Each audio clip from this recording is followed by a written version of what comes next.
అందరికీ good morning. Welcome back to another mini blog. Video చూసిన వాళ్ళు ఎలా ఉన్నారు కామెంట్ సెక్షన్లో నాతో షేర్ చేసుకోండి. ఫ్రెండ్స్, నిన్నంతా ఇల్లు క్లీనింగ్ ప్రాసెస్ అయితే ఒక 50% అయితే అయిపోయింది. సో ఇవాళ ఎర్లీ మార్నింగే లేచి పిల్లల్ని స్కూల్కి పంపించాలి కదా. సో అందుకోసం అనేసి ఇంట్లో పనులన్నీ స్టార్ట్ చేశాను. ఈ చలికాలము ఇంట్లో పనులు ఏ పని చేసినా కూడా ఫస్ట్ వాటర్ లేకుండా మనం స్టార్ట్ చేయం కదా.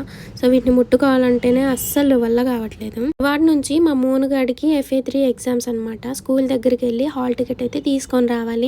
చిన్నపిల్లలకి కూడా హాల్ టికెట్ అని మా హస్బెండ్ అడిగారు. ఇంకా ప్రైవేట్ స్కూళ్ళల్లో అలానే ఉంటుంది కదా. రాను మనలాంటి మిడిల్ క్లాస్ ఫ్యామిలీస్ పిల్లలు ప్రైవేట్ స్కూల్లో చదివించుకోలేరేమో బహుశా. ఎందుకంటే నర్సరీ యూకేజీకి 20-30 వేలు ఫీజులు తీసుకుంటా ఉంటే ఇంకా 10th ఇంటర్ అయితే వామ్మో మన వల్ల కాదు. సో నాకైతే ఎప్పటి నుంచో ఇదే ఆలోచన పట్టుకుంది ఫ్రెండ్స్. నిజంగా నాకులాగా మీరు కూడా ఆలోచిస్తున్నారా? కామెంట్ సెక్షన్లో షేర్ చేయండి. సో ఇంకా మన పిల్లలు మనలాగా కాకుండా మంచిగా ఉండాలంటే ఎంత కష్టమైనా